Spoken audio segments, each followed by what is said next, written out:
인사할 시간도 없습니다. 여러분의 시간을 아껴드릴 안될 과학의 레알 짧은 과학, 긴급 과학 이야기입니다. 우리 대한민국은 전력의 약 25% 정도를 원자력 에너지에 의존하고 있습니다. 이 원자력 에너지가 만들어지는 과정에서 나온 부산물들은 어떻게 처리되고 있을까요? 오늘 그 이야기를 하려 합니다. 사용 후 해결료!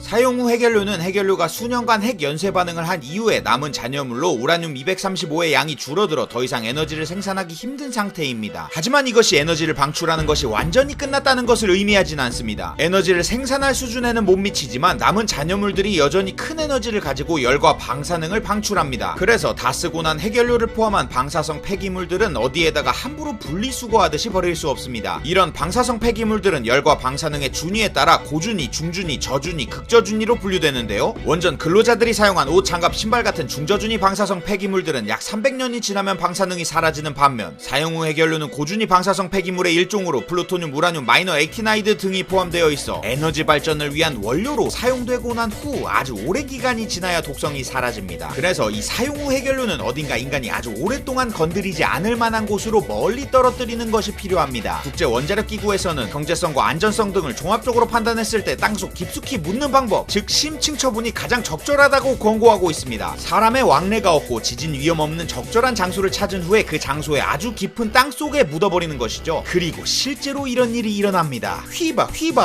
핀란드의 온칼로. 온칼로는 방사성 폐기물이 버려질 영구 처분장입니다. 깊이 500m의 온칼로는 지그재그 형태로 5km의 길이로 뚫려 있습니다. 온칼로의 목표가 10만 년 이상 인간과 격리된 채로 버티는 것이기 때문에 18억 년 된 화강암으로 이루어진 지층에 만들어졌습니다. 우리나라는 어떨까요? 사용 후 해결료의 영구적인 저장 장소를 위한 부지 선정에만 12년 이상이 걸릴 것으로 예상하고 있습니다. 미국, 일본, 프랑스 등 다른 나라들도 최종 처분에 대해 확정되지 않은 것은 마찬가지입니다. 그렇다면 이 여러 나라들과 우리나라는 사용 후 해결료를 어떻게 관리하고 있을까요? 일단 임시적으로 안전한 방법을 찾아 보관하고 있습니다. 사용 후 해결료의 임시 저장 방식은 두 가지가 있는데요. 바로 습식 저장 방식과 건식 저장 방식입니다. 습식 저장은 수영장같이 생긴 큰 물수조에 사용 후 해결료를 담그는 것입니다. 물에 차분히 담가진 사용 후 해결료는 열을 우리가 관리할 수 있는 안정적인 수준으로 시키는 데에만 최소 5에서 6년이 걸립니다. 사용 후 해결료가 계속 방출하는 열 에너지는 냉각 시스템과 펌프로 식혀주게 되는데요. 저장 수조의 온도는 평균 60도 이하이고 외부 온도는 열교환기를 이용해 30에서 40도로 유지되도록 냉각됩니다. 그리고 물에 들어있는 붕산이 핵분열 가능성도